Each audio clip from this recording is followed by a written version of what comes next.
Good afternoon. I'm Karen Lewis, President of the Chicago Teachers Union, and we are here to release to you the autopsy findings of a vibrant school community that was vilified, placed under arrest, and eventually executed by this school district. Our investigation, A Tale of Two Schools, the human story behind destructive school actions in Chicago, examines what happened at Simon Guggenheim Elementary School in the West Englewood community and warns of what will happen to the Beidler School in Garfield Park community. The Guggenheim autopsy was conducted by Kevin Russell and Dr. Carol Cariff of CTU's Stellar Research Department. The study was made possible by a grant from the Communitas Charitable Foundation. In addition to our researchers, we are joined by Patricia Nix-Hodis of the Chicago Coalition of the Homeless, former staff from Guggenheim, and community leaders who have been active in fighting for the schools our students deserve. So let's get into this report. Kevin, can you share with us the highlights of what you found?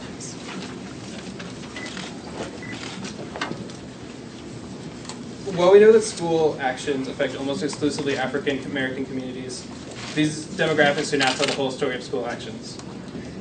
CPS has failed to conduct in-depth analyses of the closed schools themselves in order to learn from their previous mistakes.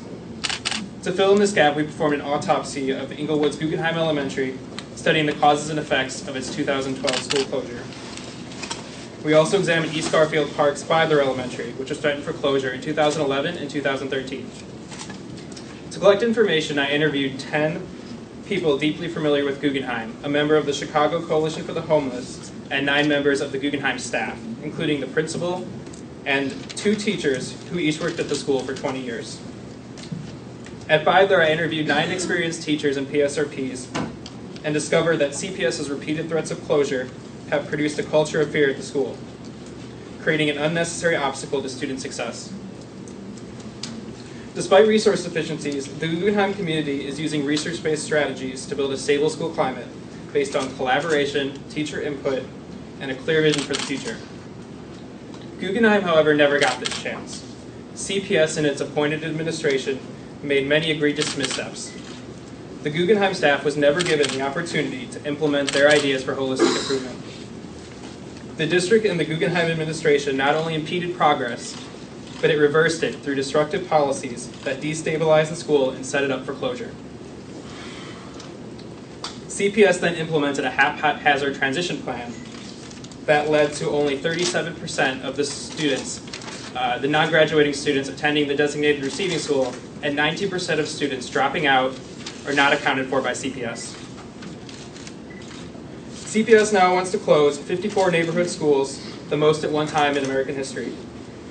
How can CPS guarantee the smooth transition of the over 16,000 students at schools being proposed for closure in 2013 when it failed to guarantee the transition of the 250 students at Guggenheim last year? If CPS did not investigate and reveal the damage it imposed at Guggenheim while closing only 4 schools last year, how can the district do a proper investigation of the 54 proposed for closure this year? At each school proposed for closing, consolidation, co-location, or turnaround, there's a story. There's a story that's inextricably linked. There's a story that involves real students, teachers, staff, and administrators that are inextricably linked to their school.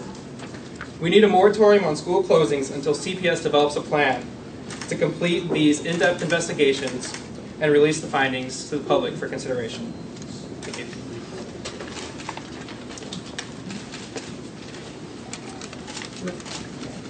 Hi, Carol Cariff from the Chicago Teachers Union Research Department. And I wanted to say that closing 54 schools based on looking at spreadsheets and ignoring the evidence that was presented at the many hearings that CPS held is unconscionable. The report that the union just did of Guggenheim and Beidler demonstrates what you learn about what a school needs when you ask the right questions and when you listen to educators and parents and learn what it is that the school is all about. the position of the Chicago Teachers Union is that we need to invest in schools, not close them. What's the logic of setting up charter schools in neighborhoods with declining populations and then saying, oh, these schools don't have enough students, we have to close them? If CPS would invest in these schools instead, for one benefit would be attracting students from more populated neighborhoods. Instead, schools in the closing neighborhoods don't even get the basics from CPS. Ironically, Guggenheim wouldn't have been closed this year. It was not an underutilized school. So CPS capriciously changes what they use to close schools. It's 1 year they say it's because they're underperforming, another year they say it's because it's underutilized. This is why CTU and others are calling these attacks on schools that are segregated and in predominantly African American neighborhoods. That's why we're calling them racist. It's not personal about the CEO of CPS, but it's because there's no plan for resourcing and enhancing the education of students in these schools. Instead, they're closed and communities are disrupted. The report that we are talking about today looks at the realities of the schools. For Guggenheim, it looks at the homeless population, the mobility, the turnover of administrative staff, the fact that teachers left and were not replaced. We would suggest that CPS carefully looks at the schools it's talking about closing, that it talks to parents and educators and not just look at the numbers. Thank you.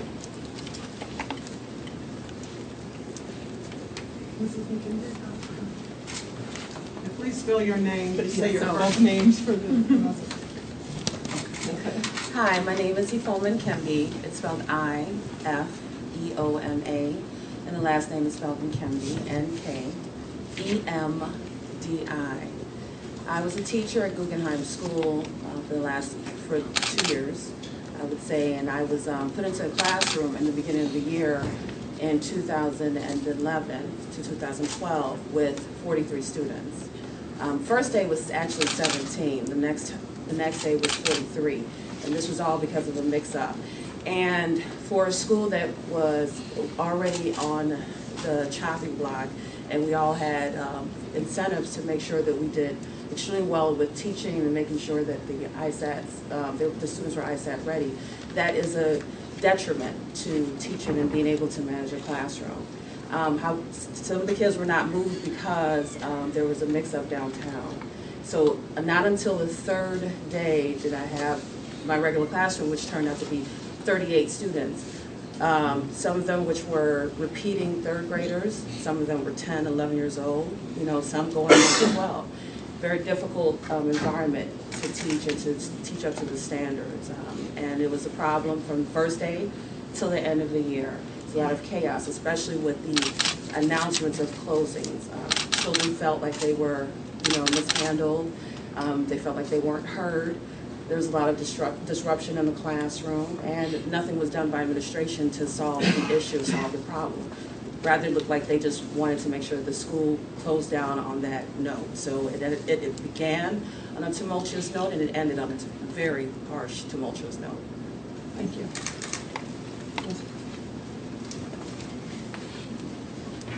Hello, my name is Rosie Burns, and I was the librarian. Spell your name. Rosie, R-O-S-I-E, Burns, B-U-R-N-S. And I was the librarian at Guggenheim. I taught at Guggenheim for 19 years. I hear and I heard about the money that CPS claimed they poured into our school. Well, my library did not receive a budget, a penny, since 2007. And I had to work with the public library with grants and the library card campaign, trying to get up-to-date materials for our students to work with. My library had outdated encyclopedias. I had 2 working computers in my library, which made it very difficult when you have classrooms coming in and everyone wants to do research and do their reports. So I tolerated a lot of abuse, and so did other staff members. Administrators telling us that you don't care about our students. If you did, the discipline would be better. But I don't understand how you can say that a teacher doesn't care when I worked through my sickness, my illness. I went through chemo and radiation, and I was there every day. I came every day after my treatments. I love my Guggenheim students. I wanted them to succeed. But at the end, CPS won out.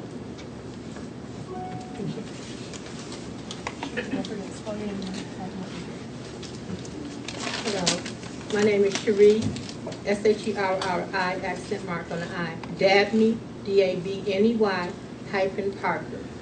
I worked at Guggenheim for 7 years. I was a teacher assistant, the homeless liaison, after-school coordinator, and the All-Stars after-school coordinator. At Guggenheim, we were treated really bad. We had national board teachers and tenured teachers that were harassed, bullied, and intimidated, threatened with E3 procedures and disciplinary write-ups, resulting in them leaving, resigning, or retiring early. We had no assigned teachers in certain classrooms for 3 to 4 months. With day-to-day subs, students suffered. We had classes that were overcrowded with no assistants. Our special ed students suffered because at the parents' request, they did not receive the services they needed. They were ignored from 2010 to 2012. From 2010 and 2012, our students had no assigned gym teacher. Our school staff and students struggled under an appointed principal from CPS who received a bailout in 2011. She leaves Guggenheim. Students suffer again, even more. We receive a new principal in 2012. He comes in, continues to attack and bully students and staff, transferring our homeless ed students out. We had 1/3 of our membership was homeless ed. 91 students were transferred out with no receiving school. Guggenheim students and staff really suffered. The students felt demoralized, they had low self-esteem, and a sense of not belonging. Today, they still have those same effects. There was no transition plan for our students and no safety plan. Guggenheim students did not benefit from the CPS action. When CPS closed Guggenheim down, it forced those students to transfer and be placed in schools that perform no differently than Guggenheim. CPS has a policy and they create conditions and label schools as failing. Guggenheim staff and students suffered. CPS should have given Guggenheim all the resources and the support we need because all of our children deserve quality education and a world-class school in our neighborhood. Thank you.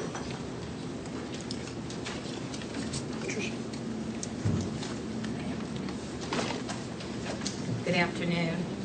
I'm Patricia Nix Hodis with the Chicago Coalition for the Homeless. My name is spelled P-A-T-R-I-C-I-A. The last name is hyphenated, Nix-HODES. The proposed school actions this year impact almost 4,000 homeless students, which is 8.5% of the impacted enrollment. That's more than twice the rate of homeless students in CPS overall, which is 4%.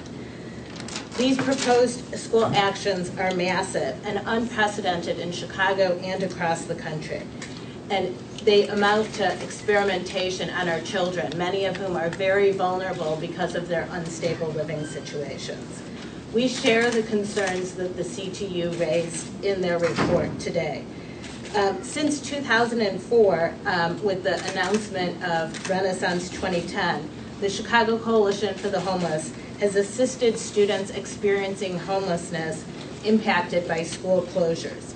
CPS has never demonstrated the ability to successfully transition students experiencing homelessness and other students from closed schools.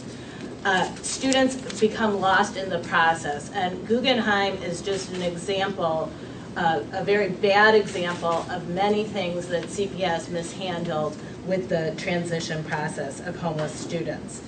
As of November 2012, 23% of STLS students from Guggenheim were not enrolled in a Chicago public school. 14% of the STLS students were not accounted for at all, while others left the system, apparently. Our involvement at Guggenheim began over the winter break prior to the school closure.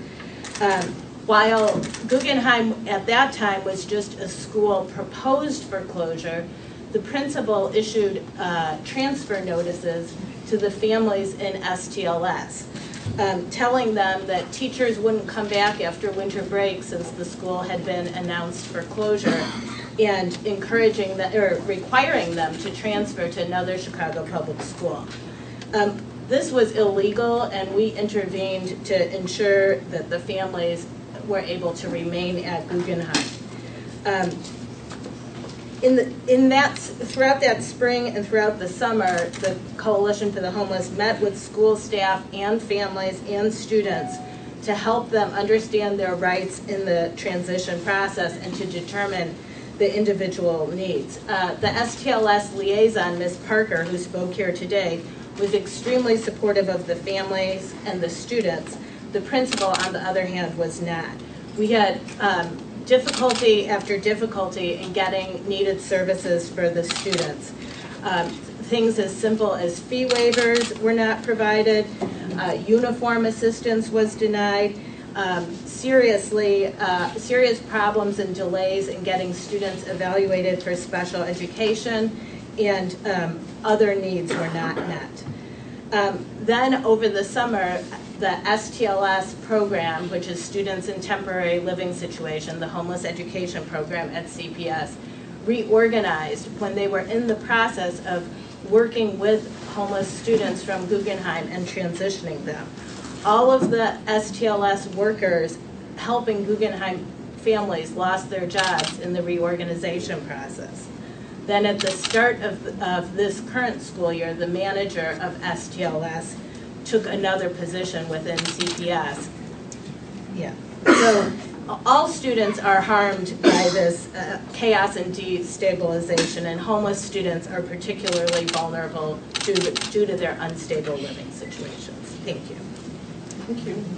So, as you've heard, despite butchering the transition at Guggenheim and failing to give schools essential resources, CPS now wants to close 54 schools, the most at one time in American history. In the past few years, as we've just heard, the criteria keep changing. We have a constantly moving, shifting set of stands. School closings are not the solution to solving our education problems in this city. Shutting down schools does not improve education policy because buildings do not educate our students. Well-resourced, supported teachers and staff do that. School closings are not popular and are not the solution taxpayers want. That is why thousands of people, parents, students, clergy, educators, civil rights activists, and community groups have been engaging in direct action all across the city. Hundreds of parents and teachers at the targeted schools have been consistent in their testimony on why their schools shouldn't be destroyed. Stakeholders have presented CPS with evidence of improved test scores, school utilization, and the viability of their schools, but all of this has been ignored. The mayor has said no more negotiations. Board members have been trotted out to parrot CPS talking points as if they have already voted on the matter. There is no democracy here. These hearings Most likely sham events are designed to provide therapy to people impacted by their decisions. So if the mayor and his hand-picked corporate school board will not listen to us, we must find those who will. This is why Chicago Teachers Union will launch a comprehensive and aggressive political action campaign in the coming weeks. We intend to continue our advocacy against school closings, turnarounds, and phase-outs until the board rubber stamps this plan on May 22nd. And on May 23rd, we're going right back out in the streets. Along with our community allies and partners, we intend to, number one, launch a citywide voter registration and education campaign. We want to put at minimum 100,000 new voters on the Chicago rolls. We're going to go door to door in the neighborhoods where people's schools have been shut down and their jobs have been lost because of this administration. We will be hosting Who Wants to Run for Mayor? Who wants to be an alderman? And who wants to run for statewide office political education boot camps, where we will help vet people interested in public service. We do not intend to wait until 2015 to do this. We intend to join the efforts to find qualified people right now.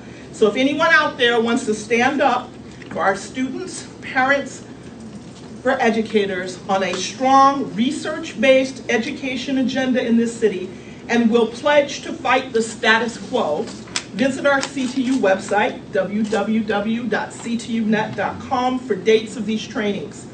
We're going to go ward by ward because our new mayor will need good people in the city council who aren't afraid to stand up for taxpayers. We're going to move through these districts because our state officials are going to need to know the people who put them there, that are not only behind them, but are counting on them to be their voice in Springfield. We will increase donations to our political action committee. These candidates will need money and resources to run successful campaigns, and we intend to canvass neighborhoods. Good candidates need volunteers, people who can go precinct by precinct to find disaffected voters, re-energize them, and get people to the polls. And we know that we may not win every seat we intend to target, but with research, polling, money, and people power, we can win some of these. So, thank you very much. We are calling on the people that have the power and the people who are most impacted by this to come together, have some real conversations. Accountability goes 360 here. Thank you.